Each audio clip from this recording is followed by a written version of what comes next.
Check. Check, check, check.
Hello.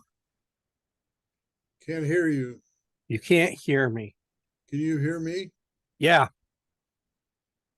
Okay, let's see what the problem is. Oh.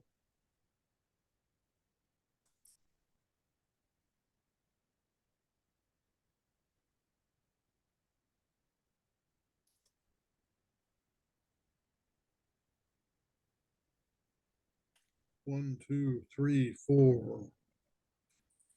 Okay. Hello.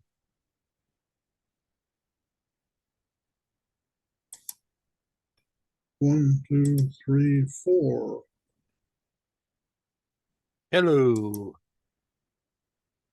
One, two, three. Oh, I guess having the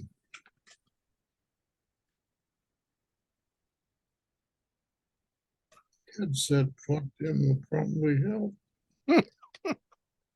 One, two, Four. Okay. Can you hear me? I got to adjust the volume, but I can hear you. Yeah, I didn't have my headset plugged in, so I guess what I was trying to operate off of was the built-in microphone Yeah. on the camera. And So you sound a lot different. Yeah. Yeah, let me go here. Multimedia, pulse audio. 1, 2, 3, 4. Can you hear me now? Oh, yeah. Oh, well, I could hear you before. You just sound better now. Okay, well, yeah, I'm now operating off the headset. I had this last week has been kind of a disaster for me. I managed to, sometimes you kind of take a chance on an experiment. Oh, yeah. Yeah. And it doesn't always go right.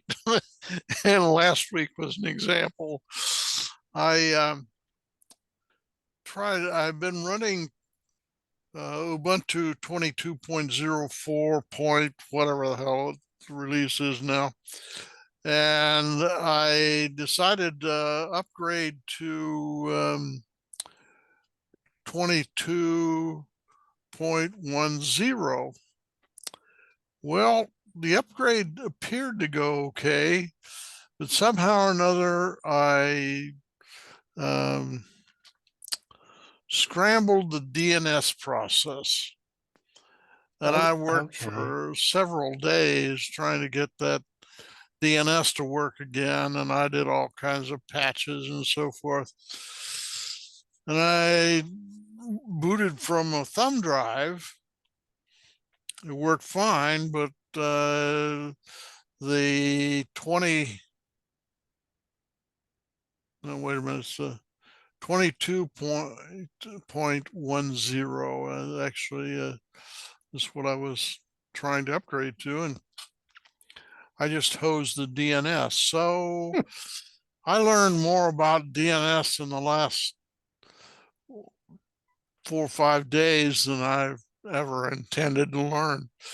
But so I ended up having to rebuild my workstation from scratch. And I suddenly thought this afternoon, you know, I haven't reinstalled Zoom. So about 40 minutes ago, I started to reinstall Zoom, and I got all of it right except the virtual backgrounds are not working the way I thought they should work. So, so at any rate, got my green screen behind me, but no virtual images. So at any rate, it'll require a little, but knock wood, the workstation is working fine now. DNS is fine. I figured out what was wrong with DNS, but I had weird problems when I bought this computer that I'm on now.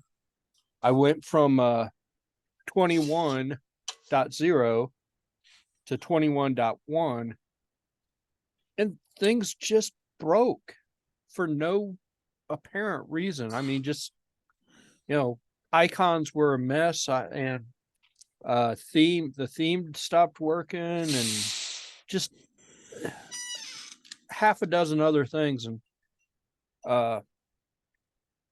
so I tried to put 20.3 on this machine, and 20.3 doesn't have the drivers for the Wi-Fi. So I said, that's handy. Got to have the drivers for the Wi-Fi. They just haven't been released yet, or what's the problem?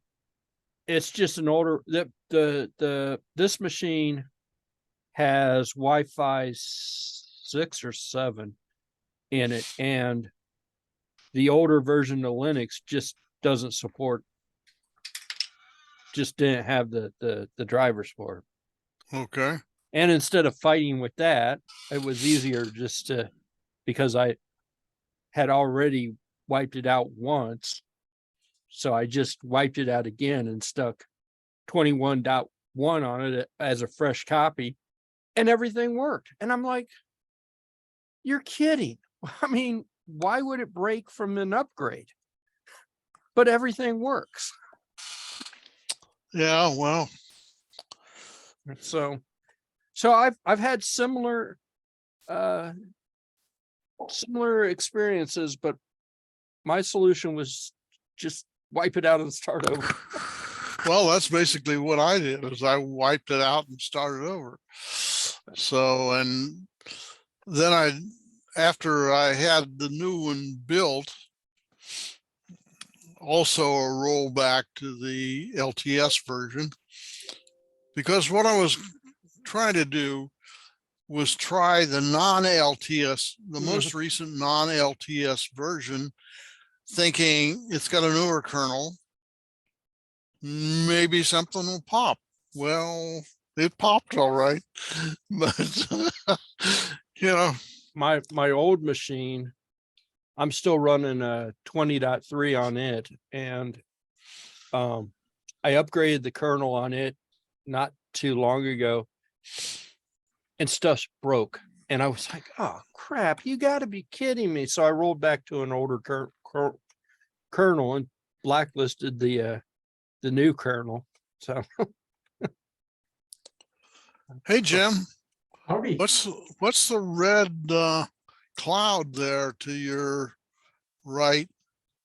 That's heart-saving light. It's a floodlight pointed at the ceiling. This is supposed to help generate a chemical in your body which helps your heart. And Oh, yeah, you okay. remember that story? Yeah. That's the Okay. flood lamp. Puts out 2 different near infrared frequencies.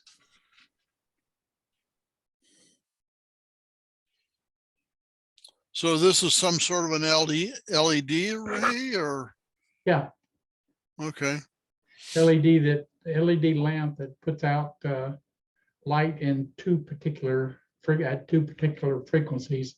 They're in the news. There's a couple of news pieces in the news that talk about it. okay. Yeah, so far it's worked on rats, and Jim, rats pretty close, I would say. Well, yeah. We're all all us mammals are genetically related to one another. Yeah, this one guy was saying that there is not much difference in anything living, plant or animal. Everybody's Well, got chromosomes and stuff. well, if you look in detail at the DNA process, you're right, they're pretty close. Certainly animals tend to be closer than plants, but yeah. So at any rate, so if it's near infrared, why am I seeing this pink cloud? Is the camera seeing something that's not visible to you or to us? I'm sure it's not, absolutely 2 frequencies exact, and I suspect that the sensor might see some of the infrared region and think it's real or something. So you don't see any red at all, I do see red. do you? Yes. Yeah. It's not infrared, it's near infrared, by the way. Okay. It's away, they say it's away from the heat frequencies. It's near the heat frequency, but not the heat frequencies. See, infrared could be the heating frequencies, and then the red and color frequencies. Let's see, I'd have to torture you with the article. See what you did, Art? So See is where it it's gonna hide now. is the article in the news, in the newsletter? It may not be in the one today, but it should be in the newsletter. Yeah. I'll just go over and go to the hello. Yeah, go to my main sheet, and I'll go to Technology News of the Week, direct link.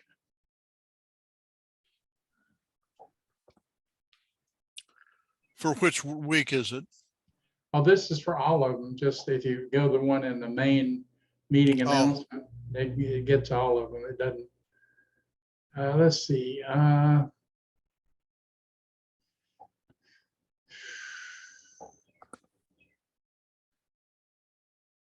Okay.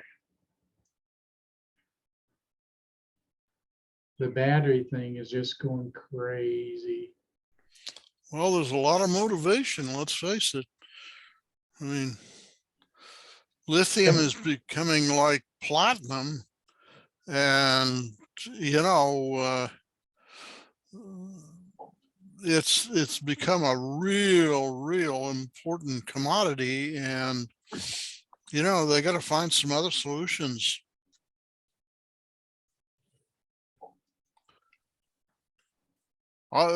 Involving more readily available elements like iron and silicon and so forth and so on.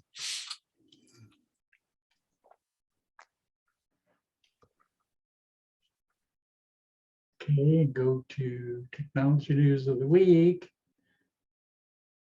And March 30th, the last one, is one of them. Okay. I will take a look at that.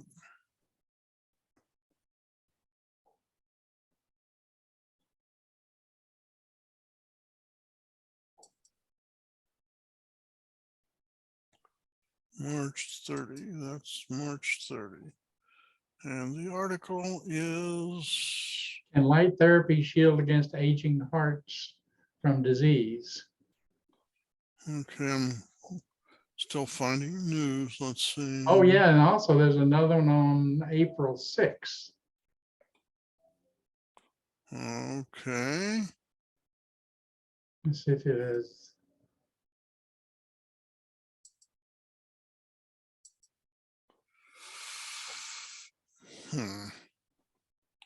That's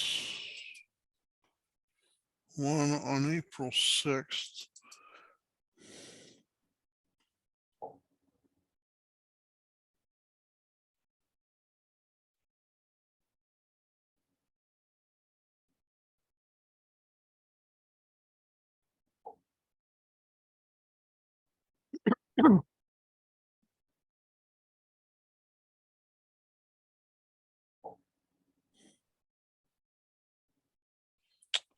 Okay, I will check those out after the meeting's over.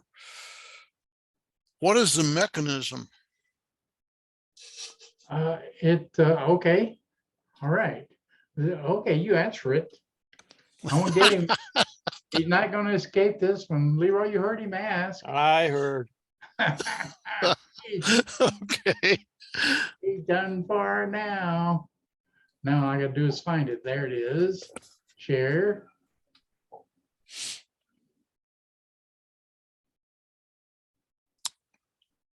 What is that? Mary Durlack or Durlock? Durlock, yeah, Durlock, something like that. Not linked. Hello? Hello? Mind light therapy. Okay, here we go. How does it work? That's what you wanted to know. Yeah. Production of substance called transforming growth beta, factor beta, TGF beta, correlated to the exposure to PBM. Suggesting that PBM triggers the activation of TGF beta 1. The substance plays an important role in human health and disease, and especially in age-related diseases. Doesn't have anything to do with me and you, of course, but Yeah, well, those older guys have got to worry. yeah, the other guys, not us. Yeah.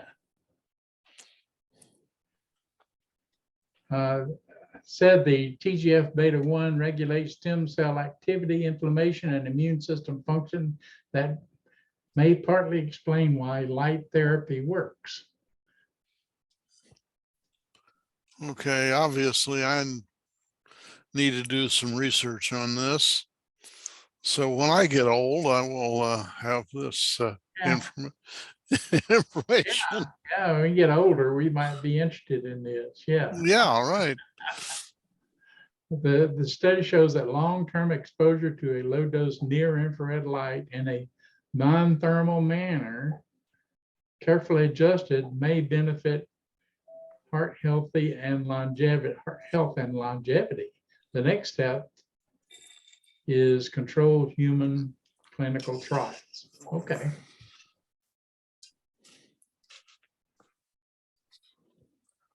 And one of the articles gave the frequencies. One of them is like 600 something and 800 something nanometers, you know. Well, 800 nanometers is definitely near infrared. 600 nanometers is visible. Okay. Yeah. Okay. It's in the red, but it's visible. Yeah. Okay. Cool. Very cool. Oh, there's another book. I got another book on the list this week. Let's see. I'm not finished with it. I think I've actually read it before, but it's a pretty good book. Another mystery or something else? It's a mystery. You got this on the Yeah, it's the first one on the list today. let's see. And we got to go AT Club, and it's the agenda. And it's down here. It's called The Blue Edge of Midnight. Let me see. First in a series by Jonathan King, Nick Sullivan. It's about it's about southern Florida and the Everglades. It's the Everglades down there, and yeah, it's an ex policeman who ended up inadvertently shooting a 12-year-old and killing him, and eventually left the force. And he's trying to survive all of it. Okay, see the section says books over the internet from your midpoint library. I assume it's below that someplace. Oh yeah, go to the meeting announcement, and you can see the Jim's agenda or whatever it is. Yeah. Grand Poopas, Yeah. Poopas. Short topics, yeah, that's it. That'll take you to the agenda and all that crap. And down, scroll down to item 3, which is books, section 3, which is books.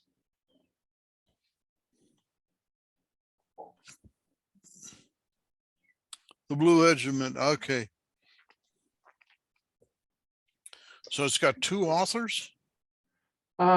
It looks like it. Yeah, I noticed that. There's just one person with 4 names. Actually, I think it'll take, if you click on number 1 in series, then I think the link will take you right there. Yeah. Take you right to it, everything you wanted to know. Edgar Winning. Oh, there we go. Yeah, it's I find it on the Ohio Digital Library. Yeah. Jonathan King. As a matter of fact, what it does is it brings up all the Jonathan King that they have in their library. Oh, it sure does about that. Interesting.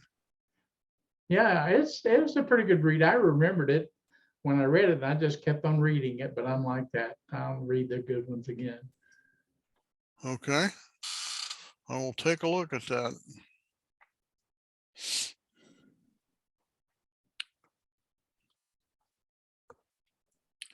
Last couple of weeks, I've started a couple of books, and I thought, oh, this looks pretty interesting. And then about a third of the way in, I thought, well, this has got to get better. I got halfway through, and I said, the heck was this? I'm turning it back in. So my luck has, in the last couple of weeks, previous to that, I was doing pretty well, but my luck in the last couple of weeks hasn't been particularly good. And it's interesting, usually I'd make a decision whether I'm going to go with a book or not in the first 10, 15 pages, something like that. And this kind of looked like it was going to be pretty good. And then third of the way through, I thought, when's it going to start getting pretty good? When is it going to happen? Yeah. Well, you know, I find the same thing. We watch movies on TV. We don't have a regular TV channel. What we've got is, oh God, what is it called? At any rate, it's one of them that comes with our, it's not HBO or anything expensive like that. It's one that comes with the internet hookup. And yeah, we'll pick out one and get started on it. And my wife, Barbara, likes English movies. English, more or less contemporary. you know, from say the 80s to the 2000s. And we'll watch for a while. And one Drink thing a lot about of coffee, do one, we? well, one of the things about English movies in general, I would generalize this, is they can be slow. Really? They can be slow. And so Yeah. we tend to be fairly patient, but you get about a third of the way through and it just is like swimming in molasses, you know, it isn't getting faster and so forth and so on. We finally say, what do you think? She said, I'm reading my Kindle. The heck with you. And I she'll be on her Kindle. I watch a lot of British, mostly cop shows. Yeah. And We There's- love Police 10-7. Oh, yeah. yeah, I haven't seen that one yet, but most of their seasons are really small. They've got like 3 or 4, maybe 6 episodes for the entire season, Yeah. but their episodes are an hour and a half long. But if you watch Police 10-7, that's New Zealand, and they have hundreds. I mean, really hundreds. I watch it like I watch Cops, But- and I can put it on and sit there and just let it go. And That's real life though, right? Yeah. That's Yeah. yeah. I'm watching like fictional detective shows, like Oh, okay. I don't know who I was just watching, Walgrave and some of the other, you know, their seasons are real short, but their episodes are an hour and a half long, and it's like, oh, an American audience, that needs to be broken down to like 45 minutes a piece. You need to like make it 12 episodes long and give me a break somewhere in Yeah. between. But I also find it interesting, you know, not the common stuff that we all know, like a lift and all that, but like what they call the trunk of their car. It's always The boot. the boot. Yeah. I'm like, okay. I had to look up why they call it a boot. I think that actually hails from the Stagecoach area where they Yep. they had a kind of a trunk apparatus on the back of the Stagecoach where people could That's where stash- that's why we call it a trunk. And the reason they call it a boot is because the Stagecoach operators would stick their muddy boots in what we would consider the trunk. So they called it the boot, because that's Okay. where the boots went. So it's really the same thing, but we called it a trunk and they called it a boot. I don't think they had, with Stagecoaches, I don't think they had any carry-on luggage concept. You know, put it up on the shelf. First time you hit a bump, it comes down and hits you in the head. Yeah, it was stuff like that's just kind of interesting to me. It's like weird little quirky stuff.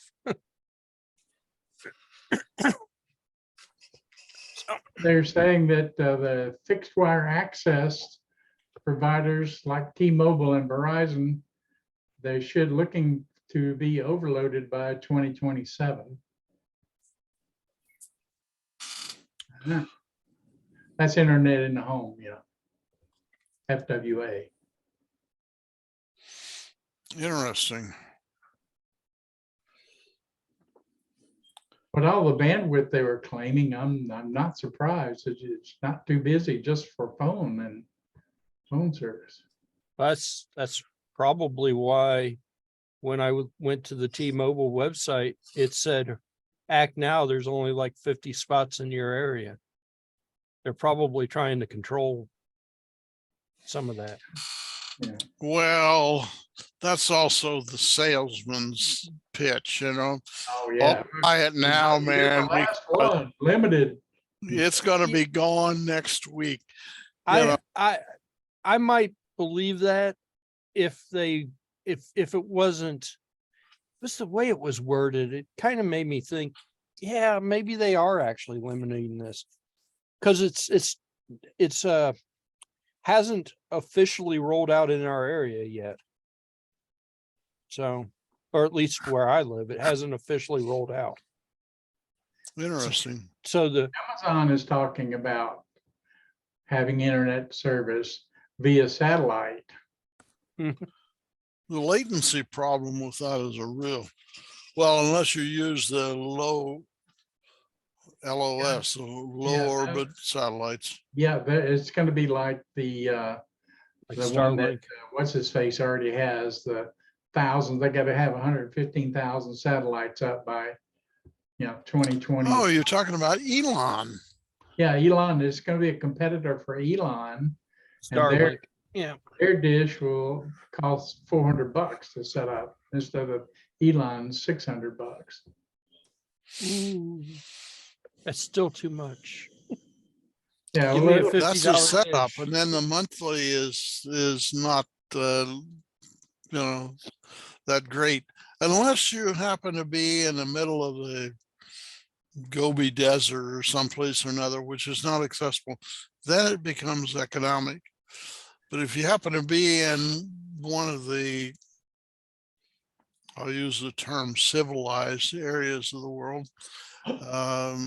they really stiff you.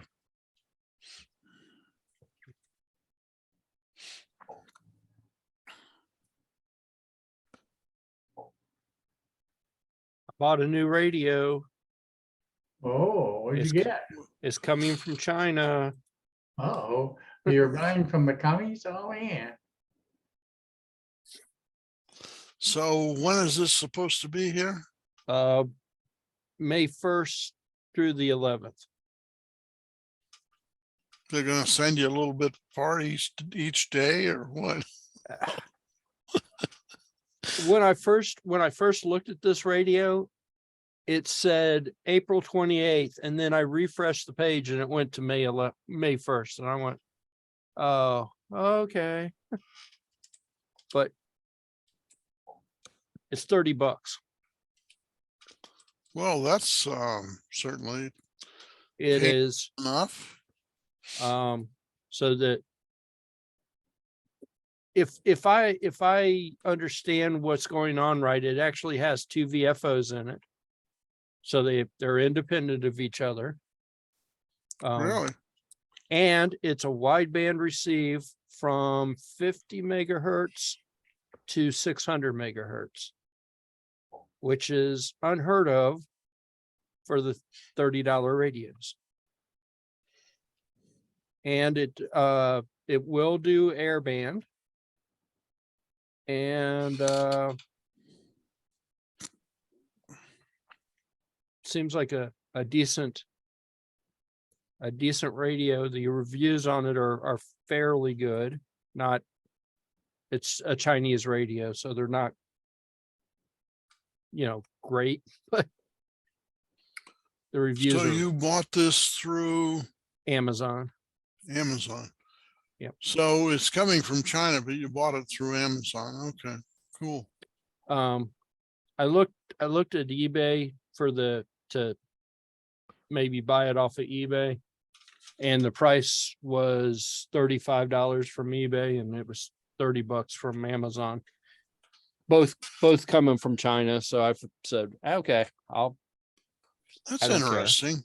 Yeah. It's I've- less on Amazon than the eBay. That's I would if it was in the States, I would have paid the extra $5. I don't care, but since they were both coming from China. And there's no local stocking on it, I take it. no, at least not yet. From my understanding, this is fairly new. It's only been out for about 3 months now. So it's a fairly new radio. USB-C charger on it. But it does come with a docking cradle if you want to go that route.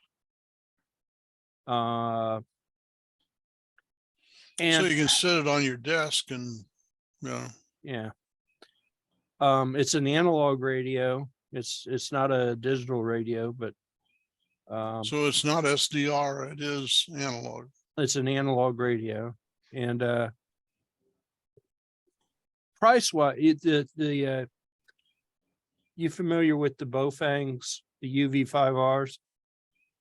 Not that particular model, but I'm familiar with Baofeng. Baofangs, the UV5R are dirt freaking cheap. They're like, you know, worse than an entry level radio, but everybody has one or two or three because they're dirt freaking cheap.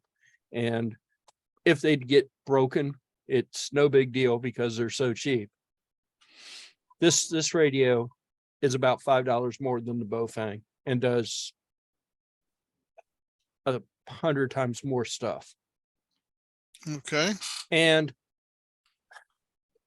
the guy, I watched a review from a guy in Australia who they're under some different rules and whatever, so he couldn't test it the way we would have tested it, but he tested it and he got one spurious emission off of it where the Baofeng was just spurs all over the place. So he said, Transceiver? yeah. What, how much power? I think it's 5 watts. 5 watts, yeah. Wow. So $30 wideband. It's they're almost everybody is saying that it's going to kill the UV5R, because why would you buy a UV5R for $25 when you could spend $30 and get a better radio? And better means better. There's still some compromises there because it's still a Chinese radio, but technically it is a better radio.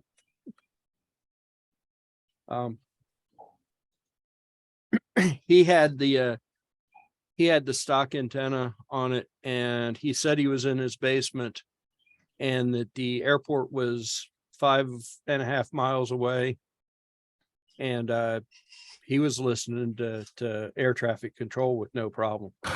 So that's kind of what made me buy it, was because I was like, I'd like to listen to air traffic control. That might be kind of fun.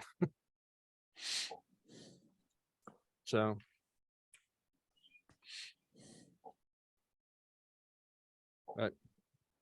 well, they're also touting the NOAA channels. Yep. Yeah. And we get them, at least in the Milford area, we get both Lunken and what it was, CVG. Yeah. Yeah. I don't know. Do you guys hear Lunken up there? I don't hear Lunken. I will hear Vandalia and Probably hear. I might hear Hear- CVG. You probably hear what's the one that's north of you there? The Air Force. Yeah. Yeah. Well, it's looking greener there, Jim. That's greening up a little bit, thank goodness. Yeah, yeah, definitely. The undergrowth is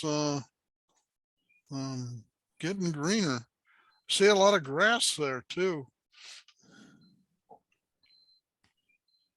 Yeah, That's honeysuckle in there. Got some honeysuckle in there, trying to make it not look so good. So this one, I'm pleased with it, putting in a little closer, getting the communication down, save the battery.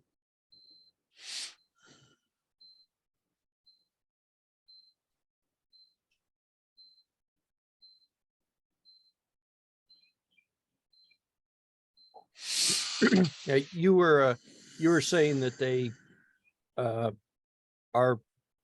kind of hyping the NOAA weather thing on this. Well, And they say that it does the weather alert, but everybody who reviews it says they cannot find a way to put same codes into it. So interesting. it will listen to the weather channels, no problem, but as far as the alert part of it actually goes, that may or may not be Chinese hype.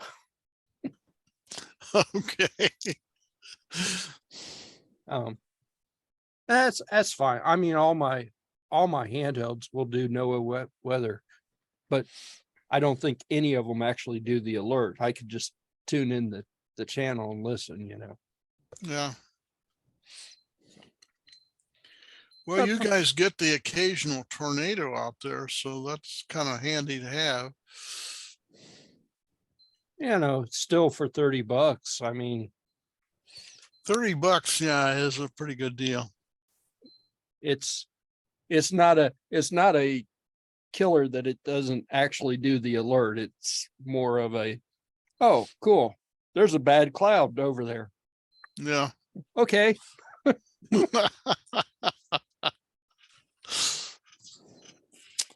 one of them pointy clouds that comes down from. Oh, that cloud is spinning. I better run away. Time to head for the root cellar. Yeah.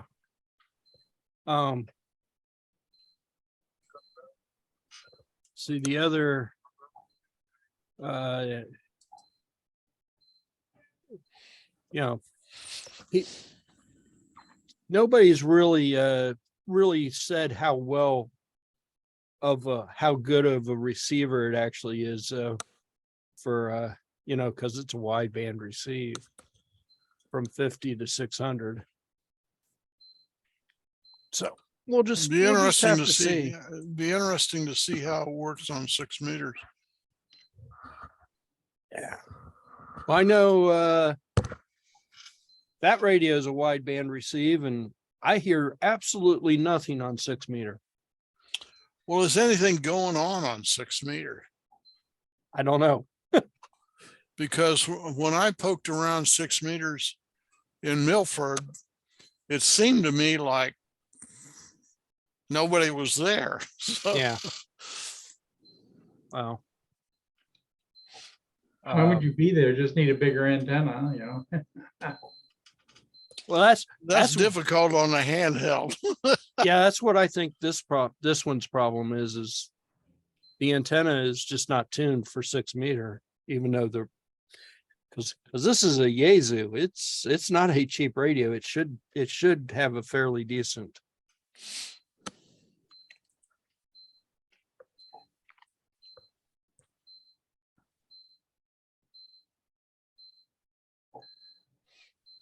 I've got a ICOM. It's over on the other table. It's got a wideband receive. I think it goes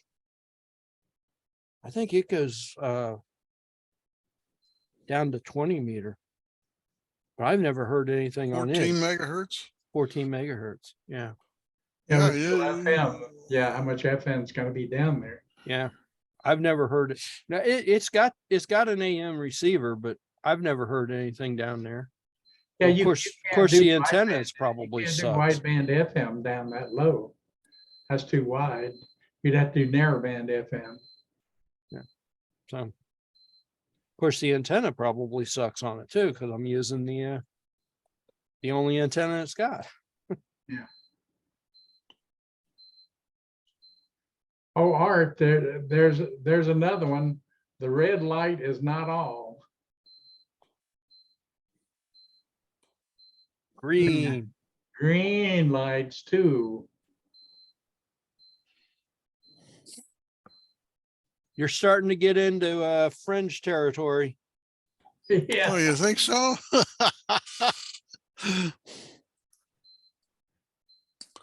Well, sometimes the most interesting stuff is in the fringe.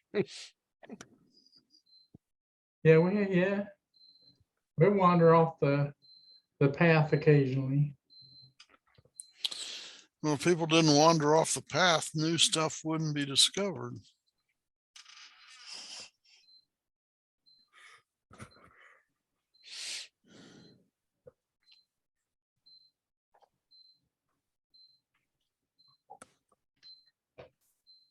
Do you remember the TV show Fringe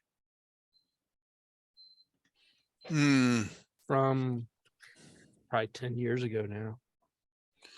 I don't watch much conventional TV, so I have to plead ignorance on that. The Fringe. Yeah, well, no, it Okay. was just called Fringe. And Oh, okay. You It's kind of like Facebook rather than the Facebook. the Facebook. I'm on the Google. The Fringe was pseudoscience. Oh, yeah. Yeah, and You can see plenty of pseudoscience. You just watch the evening news. they the one guy, he crossed over into another dimension and stole a kid because his kid died. So he stole his counterpart's kid. Oh, really? Yeah, and that's where things weird things start happening. But they're using throughout the series, there is a series of red light or green lights that either flash or are just there. So when he said, green could also be used, that it made me think of Fringe. It's like, oh yeah, we are so like on one side of the universe they're using the red lights, and on the other side they're Okay. using the green lights. Well, the green lights for pain, yeah. And the red lights for life, extend your life. Yeah, two different things there, yeah. Two different things. No, Fringe is it really was a good show that, Fox in their infinite wisdom decided to cancel. Yeah, I think they're reconsidering some of their infinite wisdom there. Yeah. Fox gets their hands on some decent sci-fi properties, lets it run for a season, maybe two, and kills it. USFL is starting season 2. Yeah, that's something you can watch. USFL, the New Orleans Breakers and the Pittsburgh Maulers. Yeah. I've been seeing that on. It's on ABC and Fox Sports 1. It's a little different, a little closer to the game. You get to hear what the quarterback's saying and what the coach is saying. And they got little quadcopters flying up and down the end zone of the sidelines. So do the regular NFL players play in this or not? Yeah, people that flunked out of the NFL or whatever. I guess yeah. what I was asking is, are they allowed to play in both leagues or not? I seriously doubt it. And there's another one, the XFL. Yeah, I've been watching the XFL from time to time. Oh, okay. Is that the same XFL from like the 90s? Or is it new? No idea. I don't know either. I watched part of it. They were having audio troubles this weekend. So I knew there was a USFL. I knew of their product. I said, their product's okay. XFL was Extreme Football League or something. And you could, I mean, you would see them break people's necks and stuff. It was an extreme sport. Oh, They so the bottom line is they didn't have the same rules as the NFL. Mm-mm. No, Hmm. they were pretty hardcore. I think short of actually killing somebody, you could pretty much get away with anything off the XFL.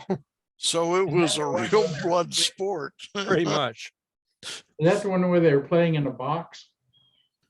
Um, They had walls. The stadium was actually walled in. Not the stadium, the field was walled in. There was one. yeah, Oh, I think that was part of it.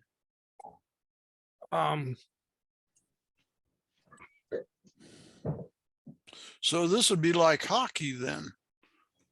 You have Hockey meets football. Yeah. Yeah, it'd be like hockey because all the professional hockey rinks, of course, are All covered with glass or plexiglass or whatever it is, but it's not completely bulletproof because there's no top on it. So the puck occasionally ricochets over the top of it and catches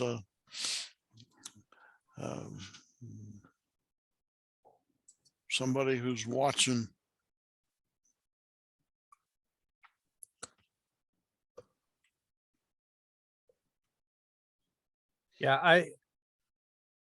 Yeah, they may the field may have been enclosed to protect the audience. Yeah. Well, and certainly in hockey, you do not want to get hit by a puck. That's actually worse than getting hit by a baseball, foul ball, or whatever in baseball. Yeah. A puck hit, you try to catch a puck and it will break your hand.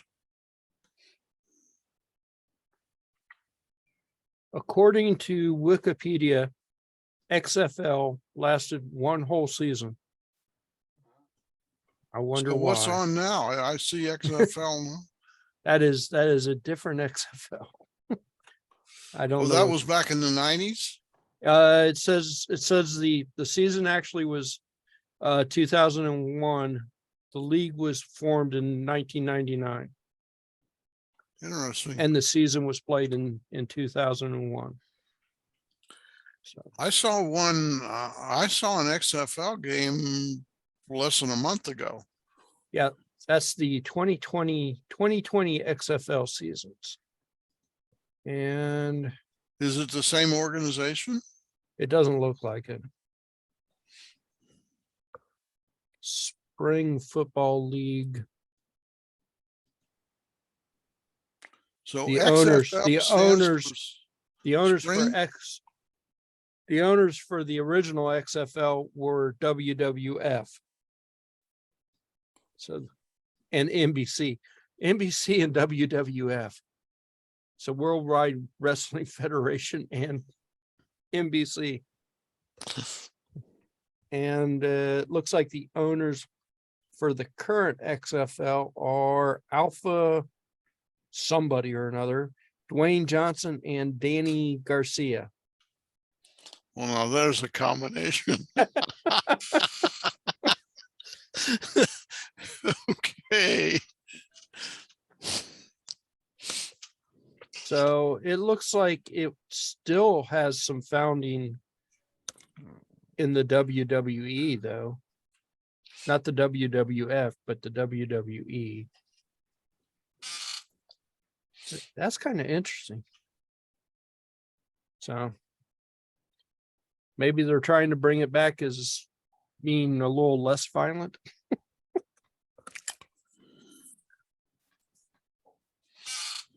I remember seeing some of that, and I was like, those guys are going to die.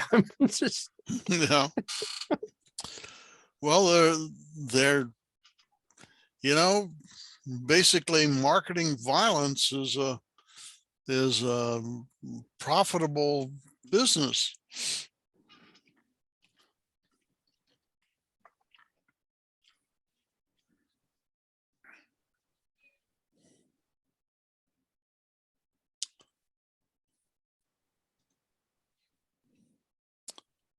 yeah. It's kind of interesting though.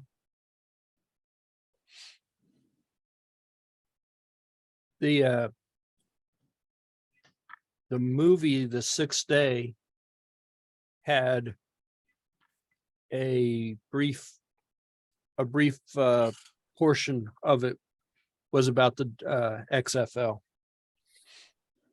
Their star got his neck broken, and they cloned him because that's what the Sixth Day was about. That's what the movie was about. Okay, that's interesting. Yeah. So of course, Arnold Schwarzenegger kind of figured out what was going on because he also got cloned. Oh, he was the hero of he was the person. He was the loose zipper in the movie. Yeah. It actually was not a bad movie. I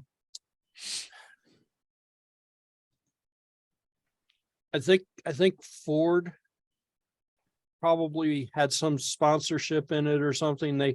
They drove a self-driving car that got to like the end of the road and told them that it couldn't drive anymore, and it inflated a steering wheel for them to drive.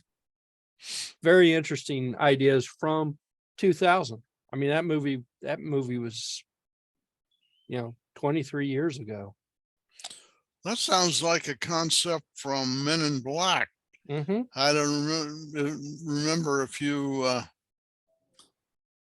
I don't know if you saw Men in Black 2, but they have an episode where the chauffeur inflates out of the steering wheel. Yep. Same sort of idea. Only maybe it was Chevy because it was OnStar. That sounds like it's got to be a GM product of some sort. it was OnStar that said, approaching end of road, take over driving now, and inflated the steering wheel. It was really interesting though, because they were, 23 years ahead of where we are, and we're not even where where they were. So, well, all science fiction is not a prediction of the future. Some of it is just hooey. I realize they weren't actually predicting anything. It's just interesting to me that the ideas were there. I mean, it's just one of those, it's kind of interesting. Yeah. So no Vicente, no Steve. They forgot. Don't know. They're walking around the midpoint library. Well, they better. Where's the meeting? They better not. I saw the meeting notice. It said, Leroy, turn on the computer. That's funny. Leroy, Gail was saying that and she doesn't know everyone in the group very well, but she's saying Frank may no longer be with us. Really? Yeah. Uh-oh. That's not good. How did she see an obituary or something? I think she knows some people that Frank knows. They in a running group. Oh, She may have made a mistake, so we probably want to be a little careful passing that around, but we might casually inquire. oh, that would be really, really sad. Yeah. He didn't seem like he was that old a guy either.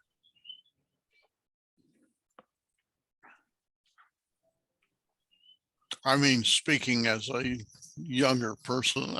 Yeah, that's your youthful outlook on things. Yeah. Yeah, right.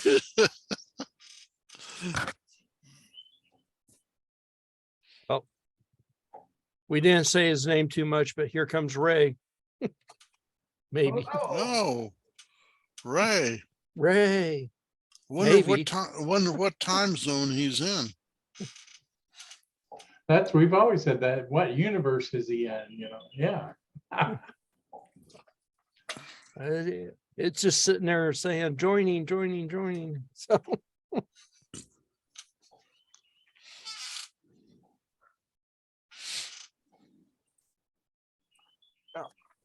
I've been spending some time cleaning out the shed or the outside storage unit. Yeah. Yeah. There's so much Oh, stuff. there's Ray. Ramon. Hey, Ray. Hello. Hello. Hi there. And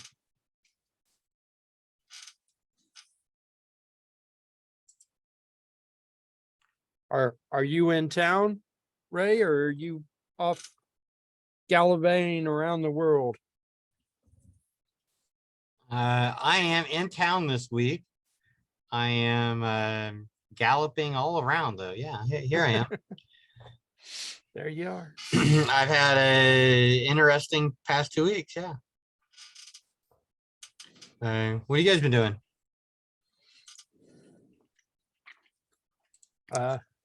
Having a bad week, actually. Bad week. I've been cleaning out the outside storage thing, finding more stuff. More stuff that you want to sell to Ray? Yeah, I could probably do that. I don't know if Ray wants this stuff, but I was gonna hit that point. Yeah. Don't know if Ray really wants that stuff. But hey, I if you'll give me money for it, then why would I complain? I mean, I do have, I was going to take this bucket of old Arduinos. I've got some old Arduino Unos and Megas, and I was going to take it down in a couple of weeks down to the group and just kind of donate it to anybody that I don't use them anymore. I mean, they have been sitting in this bucket for a while.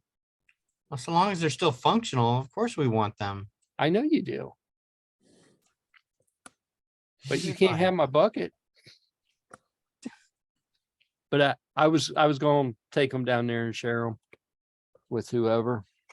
And then if nobody wanted them, I was going to take them out to the Hamvention and put them out on a table. And So when is sell the 'em for a couple Hamvention? bucks a piece. Is this May? The Hamvention is in May on like the 19th, 20th, and 21st of this year. So In 4 weeks and 15 hours. Okay. They've got a countdown. The countdown has started.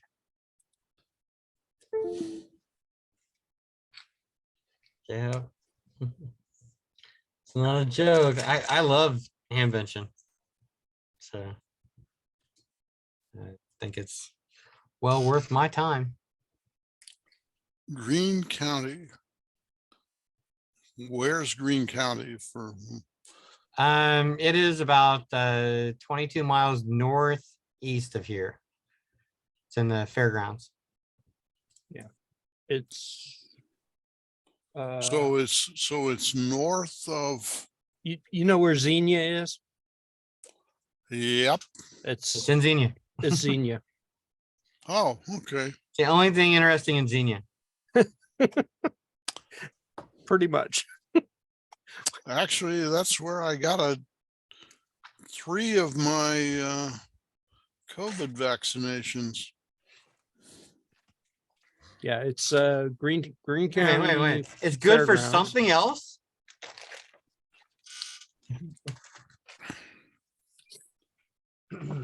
And they get busy for a whole week of So May. is there a fairgrounds at Xenia?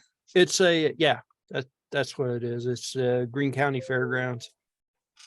And this will be the first year that I've gone to Xenia.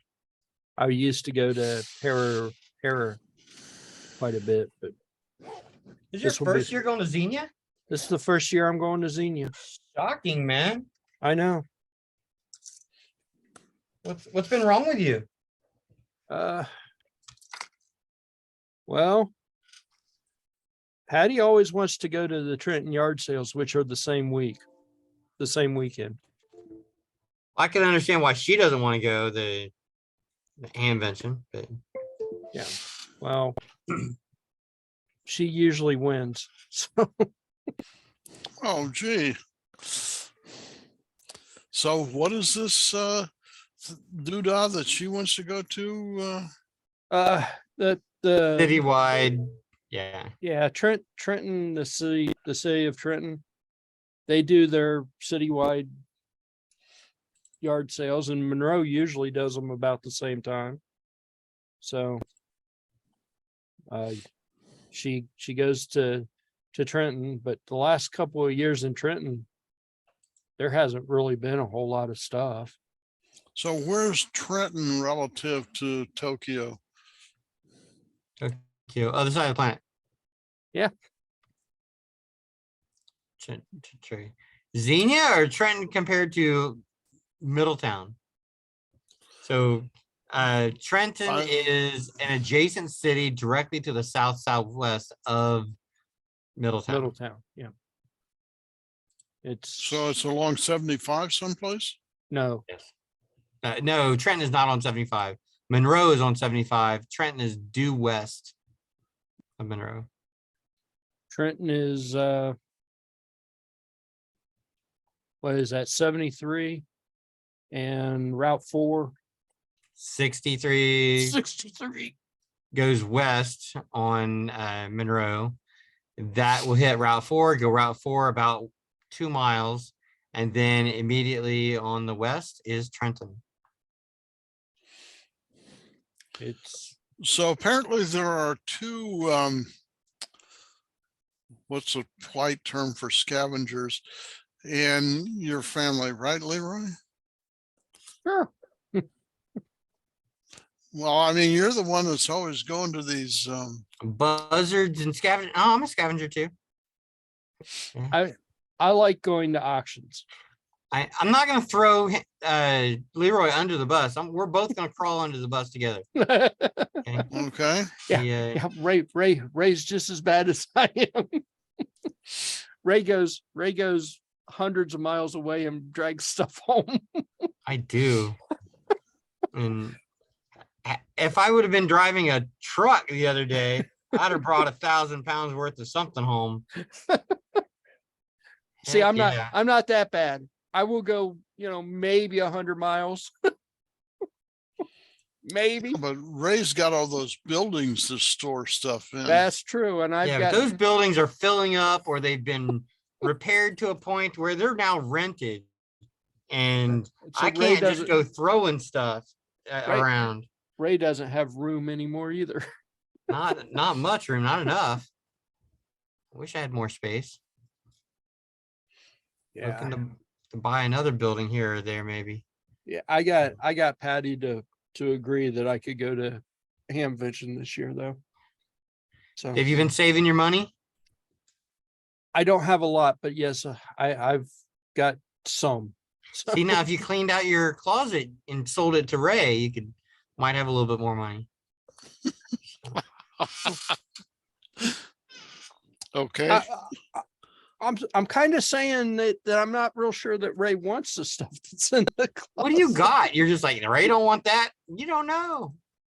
I did find a few more robots that were down at the bottom of the thing. See, those got to be strong robots because they were on the bottom. Yeah. Okay. Brand new in the box. The Arduinos. I don't know. I'm still going through it. That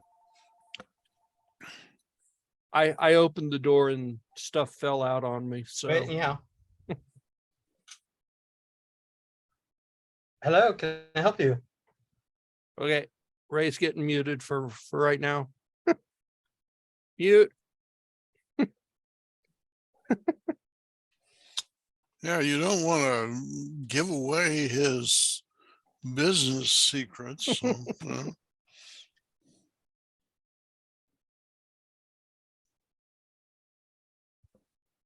I put the red light therapy lamp that I have on chat.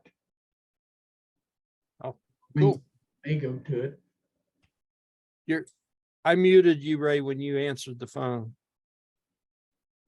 Wish I worked all the time.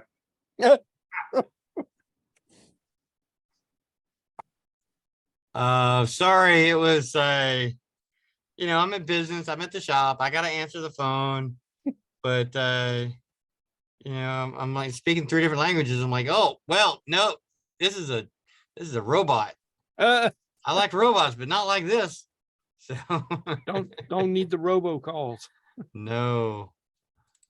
Well, this is probably not a real picture here. This is probably artificial intelligence of Ray. Yeah. If it's of Ray, it might be artificial intelligence. I doubt that it's true intelligence. Have you played around with any of the new AI chatbots? I don't have time for that crap. I played around with one just a little. It came up with some interesting answers that I can neither confirm nor deny were right or wrong. They were just interesting. It was just okay. So from what I've seen though, if you've got to word the question a certain way to get the answer that you kind of expect, or if you word it a weird way, it's going to go off on a tangent somewhere and give you some other answer.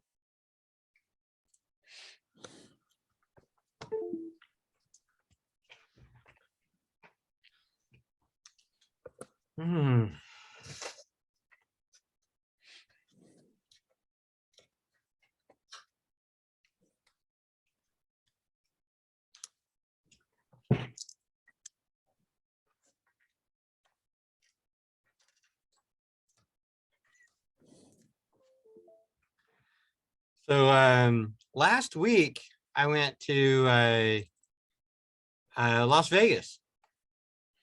Oh, man about town. Yeah, You're something like that. Fixing their robots or their lasers? Neither one. I was going to a trade show. It's called ISA 2023. It's actually really neat. And there's just so much to do there. I mean, I saw a lot of my competitors. I saw a lot of resources for my business. I found a lot of resources that for my other, commercial business, the real estate business and other stuff. It was really interesting. I mean, I learned a lot. They, those resources for me, they, some of them knew who I was, and I was joking around with some of them, talking with them, and this one company, which is a big part of the componentry on my laser machines, they were joking about, serious really, about how they wanted to open a United States office in California or New York. And I'm like, they gotta be crazy. I mean, people in California, they're crazy for being in California, and the cost of living and the cost of having an office and the cost of owning a house and rent and electric and water, like it's just absurd. If you look at the cost of being in New York, and it's astronomical. So I travel all over the United States. I got 2,000 or so customers, and I still enjoy. I'm happy about going back to Ohio. We got good weather. A mild, somewhat winter, a mild, somewhat summer, and talking about different industry and the different nature and lakes. So I talked it up and kind of joking around, like, hey, but you go wherever you want to. We got I-75 that takes us north and south if we want to drive. Got I-70 takes us east and west. It's really a great place to be, but if you don't want technology, you got lakes and rivers and stuff to do. And I kind of blew off, hey, like I'm done with chanting how much I love Ohio. And evidently they went back to their supervisor, came back to me and like, oh yeah, tell us more about Ohio. And I'm like, okay, I told him, you gave him like 2 or 3 more minutes. I'm like, okay, this is a funny joke. They're really, you're not thinking about Ohio. This is okay.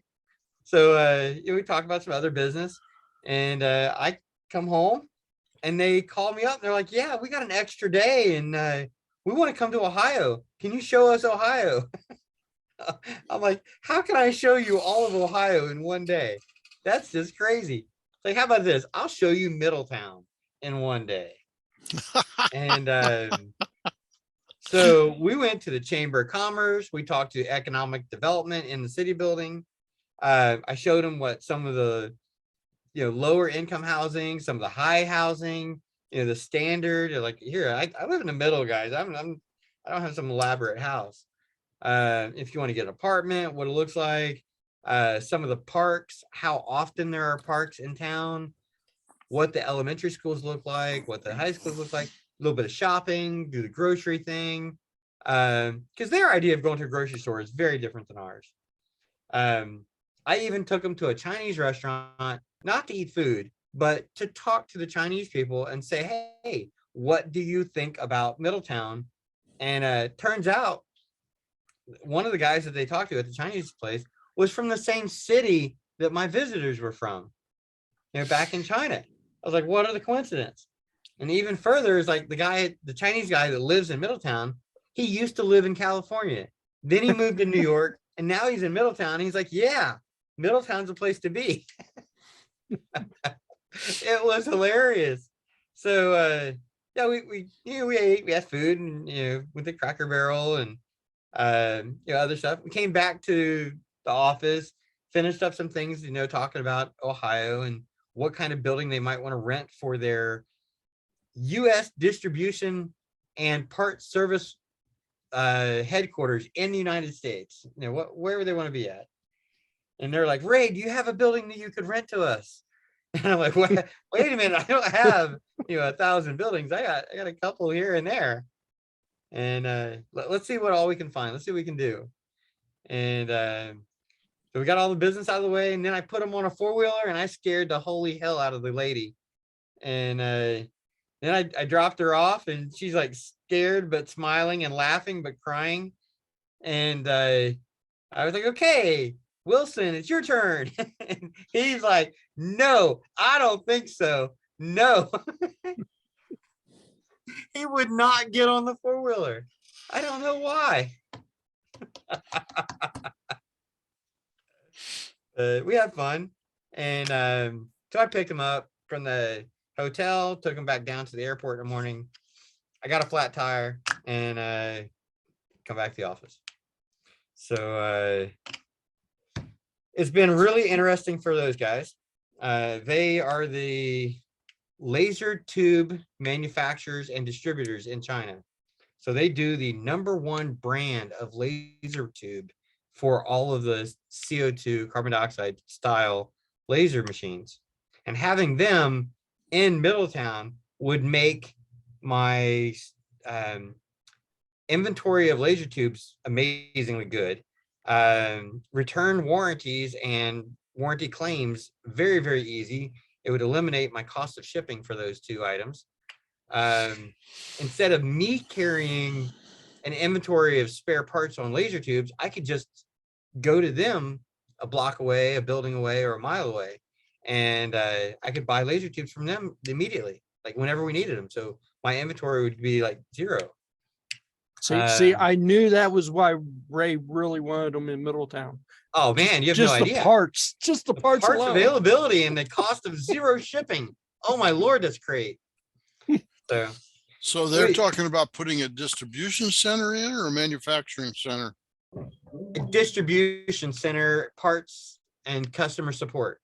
So they would be bringing 3 Chinese people into Middletown, and they would be hiring local labor to learn about testing, diagnostics, repair of laser tubes. So I thought that was pretty cool.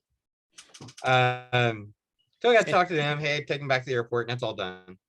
Now, I talked to another company in the trade show, and that company is it's called Ruida, and Ruida is the company that makes all of our operator panels and controller boards. And they want not to bring a company here, but they want to hire Rabbit Laser USA as the customer support USA North America headquarters. So we would have another employee that would do all of that job. So they would do parts testing, replacing like a display, replacing a daughter board. A lower level, they would be replacing resistors, transistors, soldering some pieces back and forth, like a voltage regulator. I told them, like, hey, some of the stuff is just not repairable. But then doing the customer support with other people in the United States. One big problem that is hampering their growth in the controller market is that if there is a controller failure, the only method of warranty is that a US-based customer has to ship the controller all the way back to China, which takes 3 weeks to get there. They do their diagnostics, and even if they do it in 1 day, repair and everything, send new parts back, it's still 3 more weeks to come back. So that total time, 6 weeks, is just absurd for a customer that needs their laser machine up and running. So if my company gets hired as a US distributor customer service, then I would be able to get an extremely low price, a big discount at purchasing all of their products. And I would have all the bad parts coming in. So anybody that has any brand of laser machine, they would have to contact me to get parts and service and warranty on those controllers. So that means all the other laser machine sellers in the United States, as well as all the laser machine owners, those customers in the United States. So that would drive up our popularity. So that's good. But I'm sure it would come at a cost for me. But if Ruida wants to pay for those services, I think that the pay and the cost would wash out. Then our profit margin would really be back at what is the cost to service those customers. So, and then, obviously, if I get the controllers and I'm working on that, then Ruida as a company is going to be providing me with source code, testing devices, test equipment, spare parts, a huge inventory. So again, that drops my some of my costs and increasing my popularity. So yeah, it's all cool. But a lot of things have been happening this past week. All of it on the laser side. So you won big in Las Vegas. As a company level, yes. I lost all the money at the craps table. Yeah.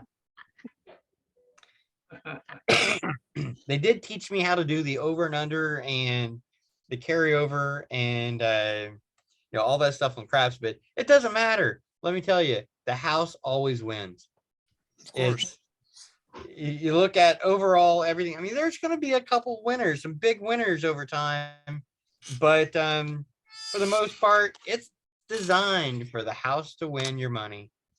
You know, the marble floors and the gold columns, those aren't based on people that go to Las Vegas to win. Those are based on people who have fun throwing their money away. So, yeah, we had fun. I did not throw away too much money.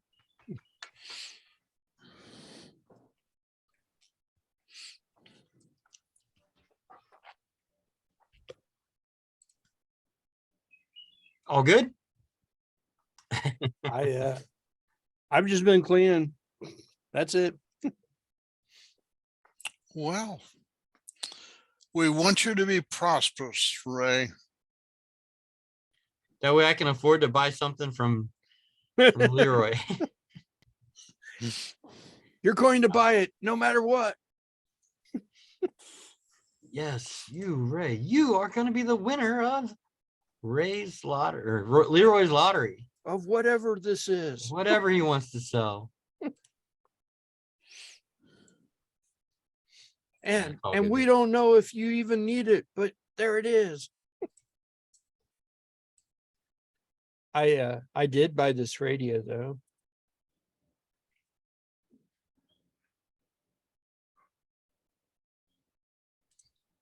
Hey, Ray. Oh,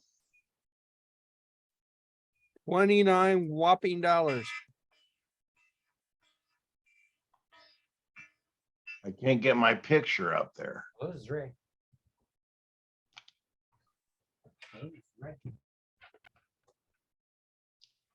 Hey, Ray. Oh, Ray left. I'm gonna put something up there. He was on the. He was in the. Ray ran away. He made the paper.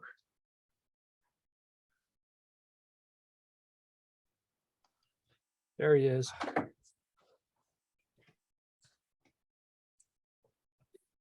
I'm gonna see if I can pull Ray up from the paper. Oh, did you see my article? Yes, I sure did. I haven't finished reading it yet, but from what parts I read, it's wrong. It's wrong. Yeah, it's so embarrassing. What did you do now, Ray? My goodness. I'm trying to find it.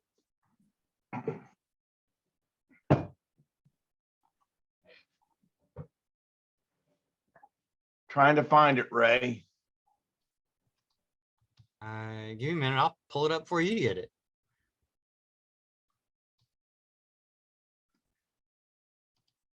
It was wrong, huh?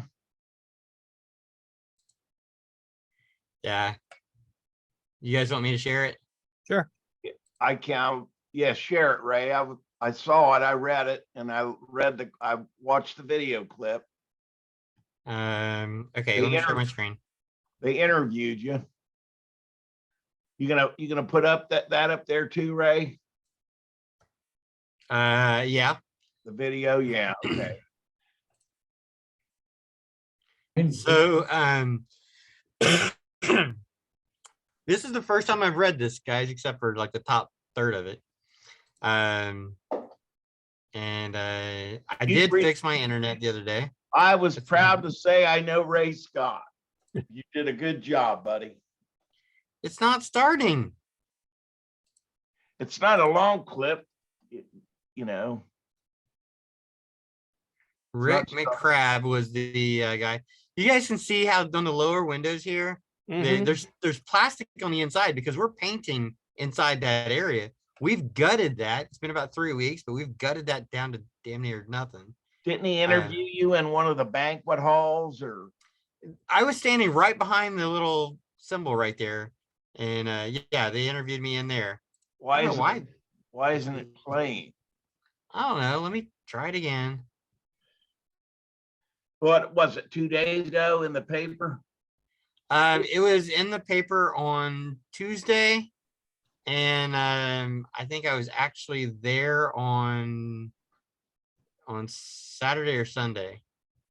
Maybe you Yes, can Sunday. click the link and have someone else try. Yeah, paste the link in the chat, paste it in the chat and somebody else can try it. Yeah, paste it in the chat thing, Ray. Okay. It's not playing for me either. Hmm. I don't know why Um, it's not playing.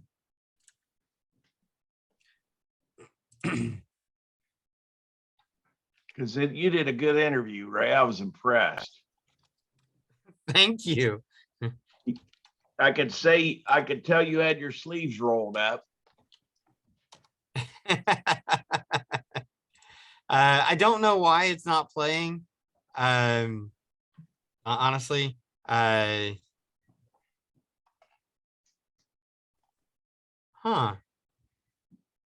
Doesn't make Um, sense.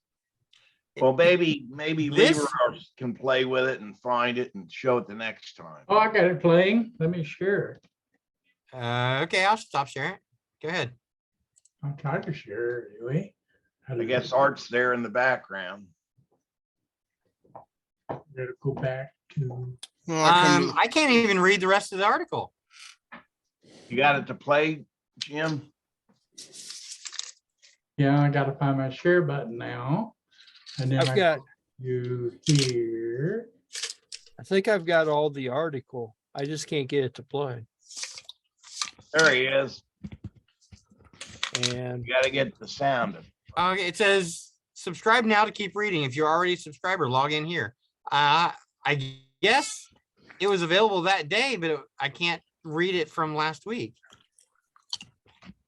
I see your lips moving, but I can't hear you talk. Okay, so what you see in there is the larger banquet hall. That's a I pretty look big. fat. that's a Oh my nice God. room there.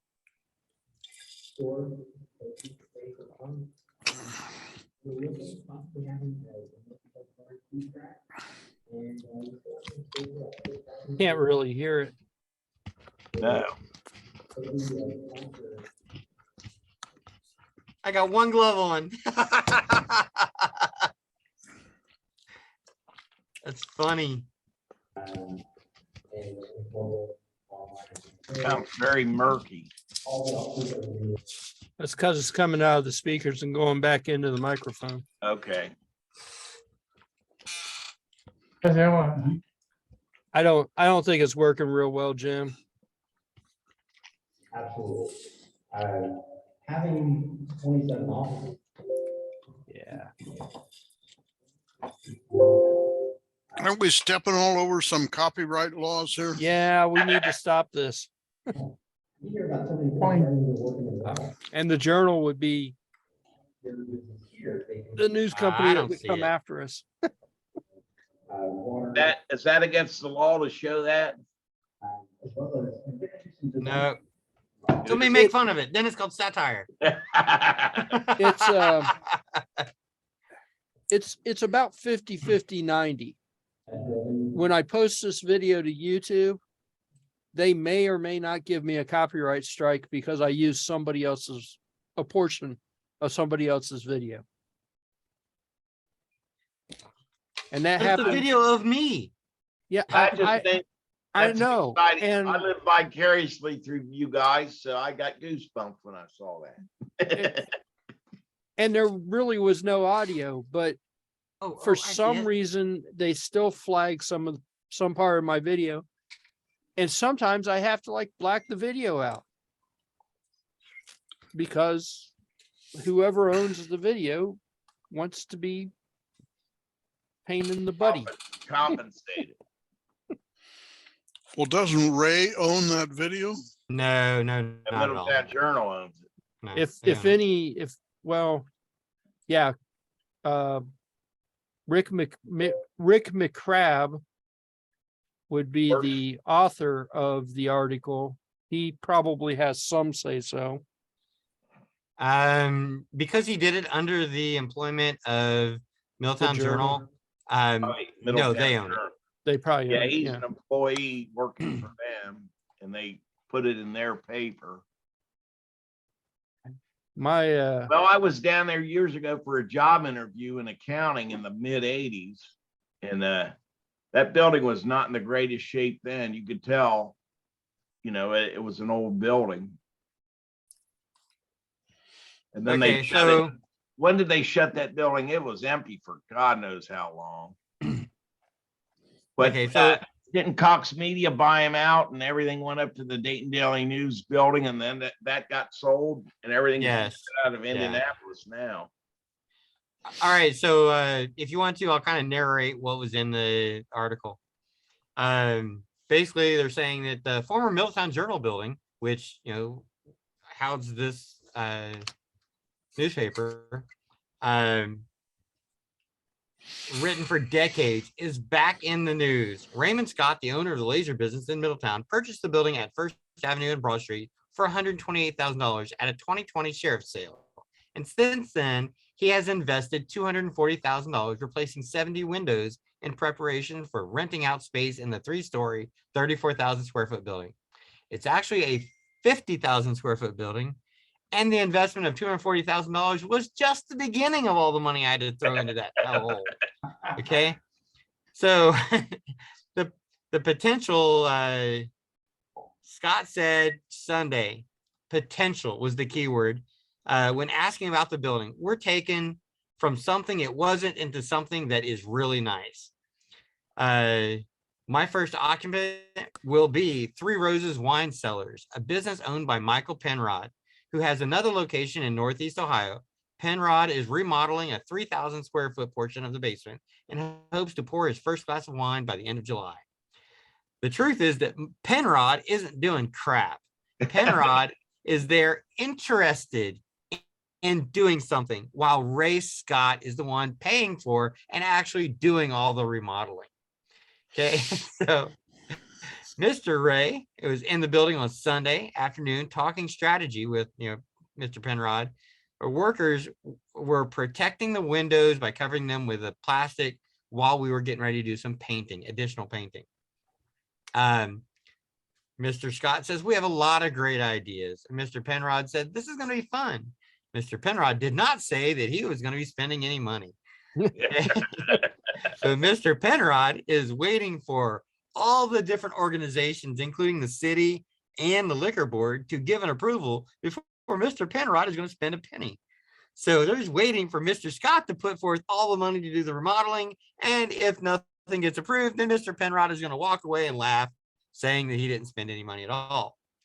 Okay, so Other people's money to do your business, yeah. So he Right. he's going to have a nice place, but you're taking all the risk. Mr. Penrod doesn't want to spend any money yet because he wants me to take the risk of renovating before he decides, hey, I got approved to go in here.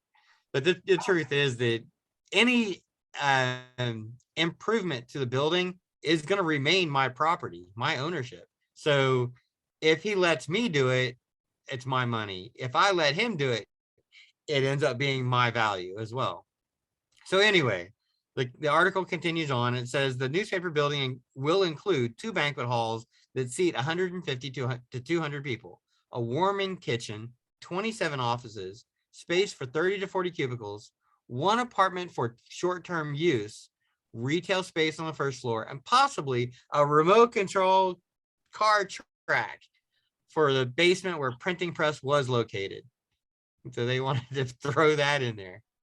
This would be great. We're because talking urban about operas- people that start businesses in their own garage or some kind of confined space, and how if they rented your space, they could share utilities and overhead. Exactly. So it's all about having a constructive business location where your business can incubate and grow. And you can spread that fixed cost amongst all the other people to keep your fixed costs lower than having Right. it outside. So he said, let's see. Here it says, I want to see people grow companies here, according to Raymond Scott. Penrod believes having a winery in the basement will be beneficial for those renting the banquet halls for wedding receptions, bridal parties, class reunions, anniversaries, and birthdays. The winery is called Three Roses because Penrod's mother, sister, and daughter are all named Rose. I didn't know that. Okay. Penrod and Scott connected when he visited Penrod's winery in Bolivar, Ohio, several months ago, when the conversation turned into a possible expansion. Scott told Penrod, I got the perfect spot. That's true. Scott works on renovating and cleaning out the building on weekends. He has no timeline on when the massive project will be complete, though he said financing won't be an issue. Thanks a lot. Yeah. Okay, I didn't say that. Yeah, Ray's getting all the crap in my shed. Financing's not an issue. He said, you know how to eat an elephant. That's what the journalist asked me. He says, you know how to eat an elephant, one bite at a time. The building looks completely different than it did when Cox newspaper had it, which purchased it for $252,000 in 2000. Sold it to Montesi Smith Incorporated for $1,000 in 2023. According to the Butler County Auditor's Office, that's when Middletown Journal merged with the Hamilton Journal News. The previous owner, as part of his agreement with Cox newspaper, remediated all the asbestos and EPA issues, according to Scott. Yep, he did. In the last 2 years, Scott has torn down walls, removed debris, painted walls, and started converting some of the space. The two banquet halls appear to be the closest to being operational. He hopes to have them open by the end of the year. Yes, they are going to be ready for a Christmas party this year. Two Middletown executives who deal closely with local businesses are excited that another vacant downtown property is being converted to useful space. We're happy to see the building being repurposed to fill a need of the community, said Rick Pierce, president of the Chamber of Commerce serving Middletown, Monroe, and Trenton. He called the former newspaper office a great old building that offers plenty of parking and easy access with the ability to attract people downtown. Jeff Payne, the executive director of Middletown, Inc., noted the building is located in the Dora, and Scott's investment illustrates is there are people who recognize the opportunities here in downtown Middletown. The winery, bar, banquet halls, and office space will help contribute to the revitalization of downtown and partner well with nearby businesses, Payne said. And Hey, that Ray. was the end of the article. Is that building, since it had all that heavy printing equipment, it has a strong skeleton, doesn't it? The building has a very strong skeleton. It's all concrete. It's massive. Some of the walls are 14 and 24 inches thick of brick and concrete. It's kind of like a concrete reinforcement around brick in some places. In other places, it's just solid concrete. Other places, it's concrete around rebar. I agree because there have been people who told me if you're ever in a tornado, thunderstorm, or a nuclear blast, that's the building to be in. That's the building you want to go to. Yes. Yep. So So amazing. Yeah. that building has a long life in front of it, as far as being not a money pit, as far as caving in or anything.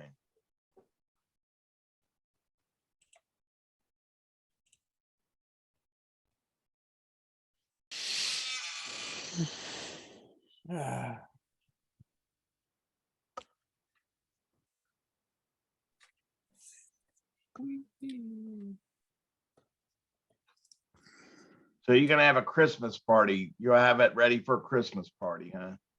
Yeah, I think so. Half of Well, I my have a really big family, and yeah. half of my family still lives in Middletown. They're They never moved out of town. So they really appreciate when people like you go in and revitalize Middletown.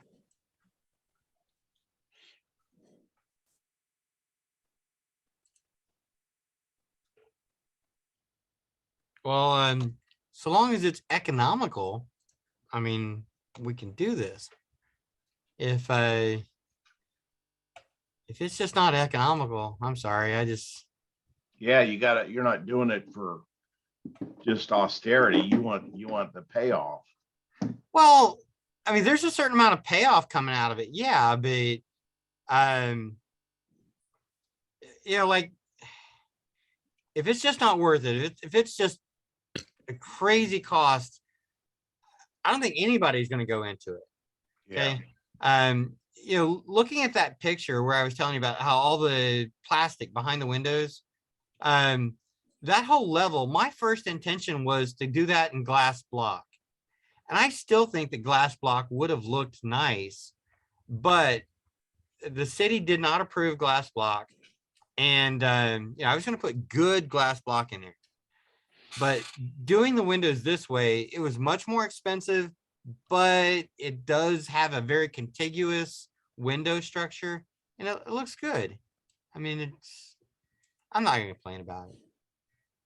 What was the city's objection to glass block? It looks cheap. That was their thing. It looks cheap. We don't want it to look cheap. And I was like, okay, I can understand you don't want it to look cheap. Completely understand that. But at the same time, they're not paying for it.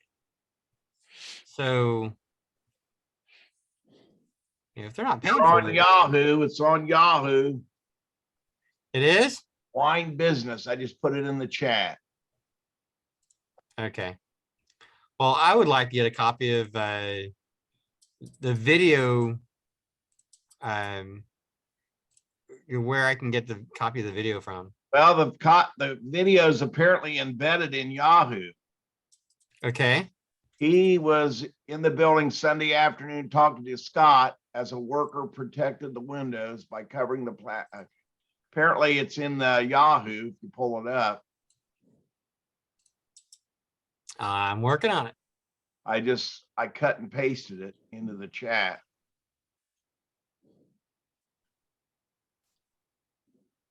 Well, that's cool. It should incorporate it with the renewal of the Sorg Opera Building for events after Sorg Opera events. Yeah.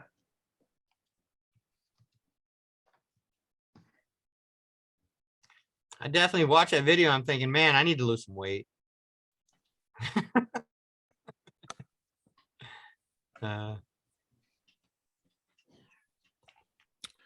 Well, There's a couple things in there that television, weren't right, but I mean, for the most part, it looked good. television always adds 15 pounds or something. Oh like yeah. 10 years and 15 pounds. Is the video there at all in Yahoo? It was there's a window there, and I just pasted the what the journal has, and I'm trying to get the sound. To take it from something that wasn't being used, nearly abandoned, and to take it to become something really nice. We're right now inside the second floor. I just want to link to the. I just pasted it in from the journal. Can you hear that? Can you guys hear that? It doesn't sound No. good. It's muffled really, really bad. Yeah, Well, it does. if you listen to it, if you can get that, I can hear it clear as a bell. There's an echo. So that journal will link if you cut and paste it and listen to it, you can hear Ray clear as a bell. I'm not getting any video off of any of the links that you put in there. I just clicked it and it popped up. The video popped up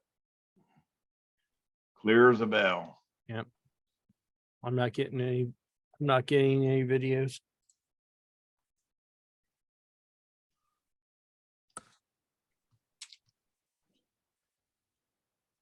I get the same picture with the circle that looks like it's a video, but I can't click on it. It won't let me click on. And if you wait long enough, it says that you've looked at this before and you're not allowed to read the rest of it because you're not a subscribing member. Because we want money. We want your money. Because we know Ray is looking at this. Is and- not having financing problems at all. Ray doesn't have the financing problem, so he can afford the $1.99 a month for this.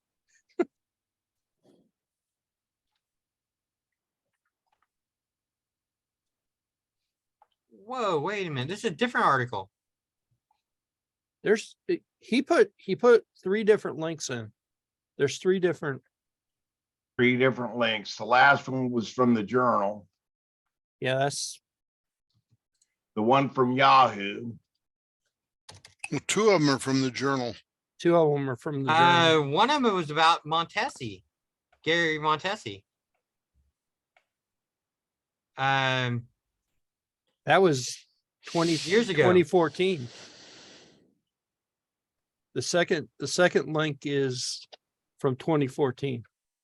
According to owner Gary Montesi, in addition to supporting an apartment for himself and his 2 children, Montesi said the first floor of the building will become the home of Middletown Antiques. From said Kathy Bowermaster, his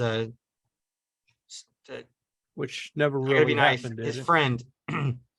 So none of that ever happened. He got a facade friend with grant to benefits. repair the exterior windows that he never spent. He believes that once his renovations are completed, he would have about $1 million invested. Yeah, that's what it's going to cost me. But I actually did it. Ray actually made the building And look now nice. I'm broke. No.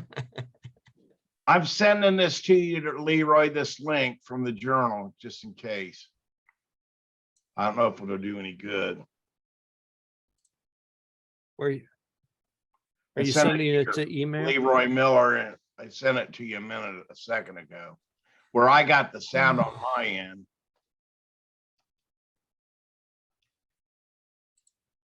Ray Scott music? What? My kind of music. What is that about? It's on YouTube. Well, we actually thought about putting in a music.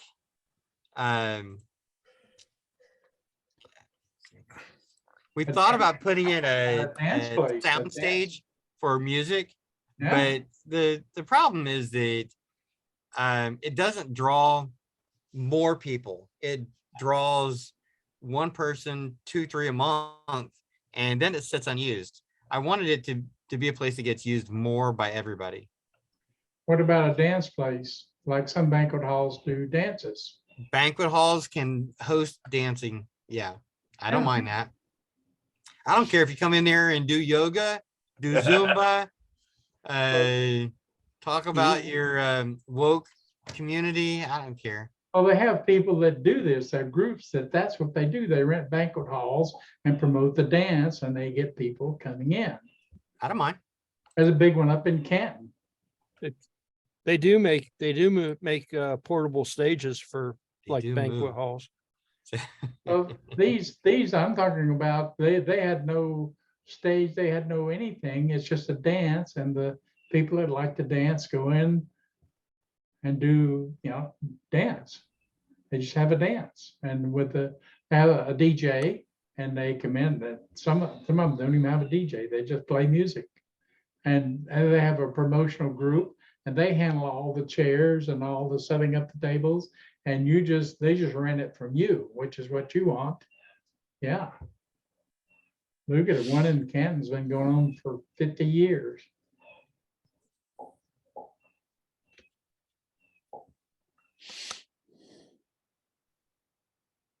It sounds like a very neat, if it really comes out, it'll be a good addition to downtown and sorely needed. Wait a minute, wait. What'd you say? If it comes out? I'm positive. Leroy, boot him. Bye. Just like that line from Kelly's Heroes, always with the negative waves, Moriarty. Always with a negative, man. Hey, No, I ought to show you guys. I ought to show you guys my other buildings that are done. The Kettering looks great. The Fairfield Township looks great. Hook Drive looks great. 601 North Faraday needs a little bit of help, but it's gonna move along soon. 601. the journal North building, Verdi? 601 North Faraday. That's where I had the laser business before. Oh, out there Still own it. North the Verdi, North airport, Verdi. near the Okay. airport, Hookfield. Yeah, never mind. It's right across the street from the opening at Smith Park, I was Smith thinking Park. South Verdi. I was like, North Faraday. South But, Verdi's the high rise. I'm like, Ray owns a high rise? What was your place out near what was your place out near Germantown, near the Hook Field? Hook Drive, Hook not Drive. Hook. Yeah, Hook Drive. That's where my laser business is currently at, and 3 other tenant buildings. Yeah, it's rented buildings. Yeah, it's all good, you know. Yeah, we're growing, and the journal building it'll come around. It's gonna take a while, but I am not giving up. I mean, the only way I'm gonna give up is if I'm dead. So I got no plans for that. Ray's not ready to be dead. Ray's ready to be retired, not dead. There's Yeah. a difference. That's okay. We'll protect him when we get the red light. Oh, yeah. Yeah.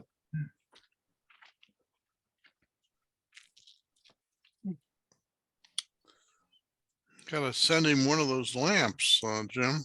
Yeah. You might need the green lamp now Okay. and make him feel better, and then the red lamp to make sure he's around.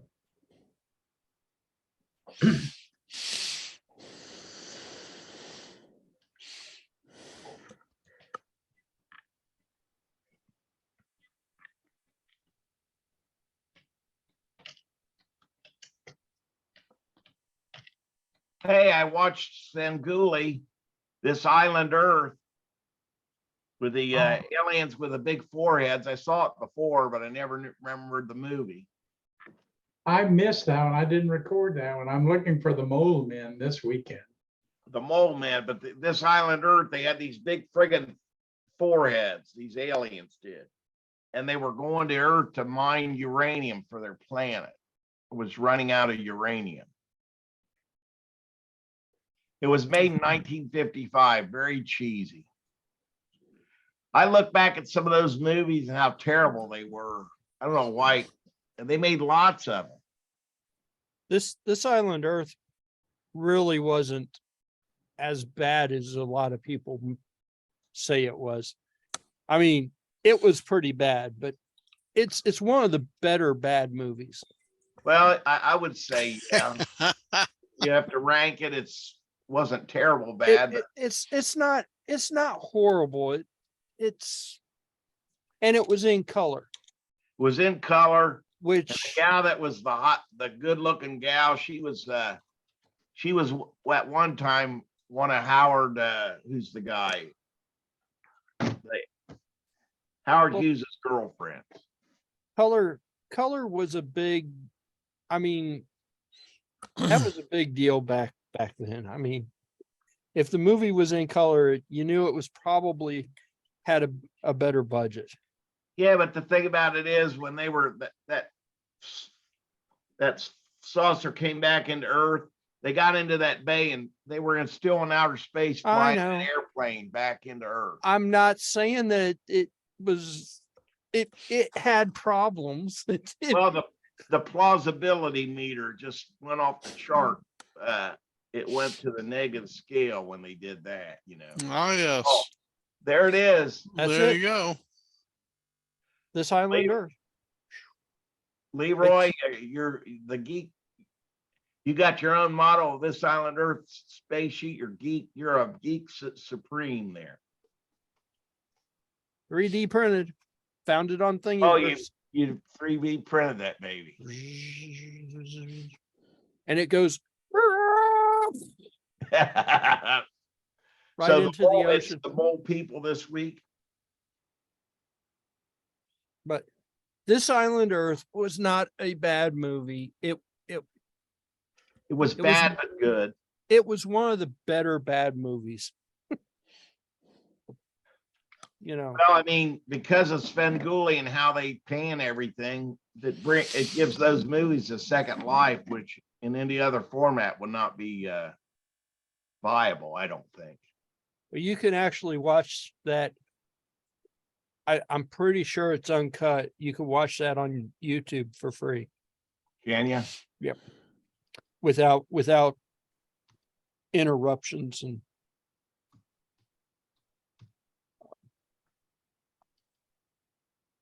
because I'm not sure that anybody actually owns that movie anymore. I think they let the copyright expire on that. What year was it produced? It was 55 or 56, I think.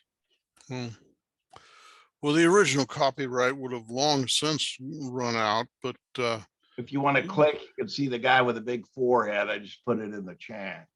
55. It was 55. Yeah, they had to renew it at one point, and I don't think they ever did. I don't think it ever got renewed. And they had the triangle TV screen, which I don't know why that didn't add anything to me. Here's a link to it on YouTube. Uncut. yep. I've seen it before, but I forgot the name. I've seen it one time before. It's weird when those movies, when you're 10 years old, they're cool. Those movies. Well, like I said, it was in color, and Yeah, it was that cool. meant it had a budget. That meant that there was an actual budget for that movie. Not that it made the movie better, but it was not a cheap movie to make. Russell Johnson, the professor, was in the movie from Gilligan's Island. From Gilligan's Island. And he was still acting very professor-like. Yes, very scholarly. He sacrificed himself. That was the notable person I remember seeing in the movie, Russell Johnson. Yeah. And Exeter wasn't necessarily a bad guy. He wasn't necessarily a good guy. He was just trying to get what his planet needed. He just wanted to save his planet. Yeah. Wow. Which didn't happen. They died. The meteors as weapons, that's what kind of took me out of the movie. I can live with the plane dropping from space. I mean, you got to suspend belief on that one, but the meteors being controlled as weapons, that really was that like, went off the plausibility. That scale went way down. yeah, that's where it veered into this is a bad B movie. The way they come up with those movies, they write a plot and then someone says, we got to change this. You know, it seems like cobbled together to make it all. Well, a lot of the movies back in the day, and TV shows, they really just didn't have the budget. Like this spaceship here was reused like 4 times in like 4 different shows. That came from Forbidden Planet. And That one did right there for yeah. And because okay, I got you. Forbidden Planet had a budget, but like the Twilight Zone was working on a shoestring budget, so they reused that prop because it was on the soundstage. Gotcha. So anyway, Jim says it's time to go. I will see everybody next week. We're virtual again. So We'll see you next week virtually. See you later. See you Toodles. next week. Bye-bye. Bye-bye. And bye, Bonds.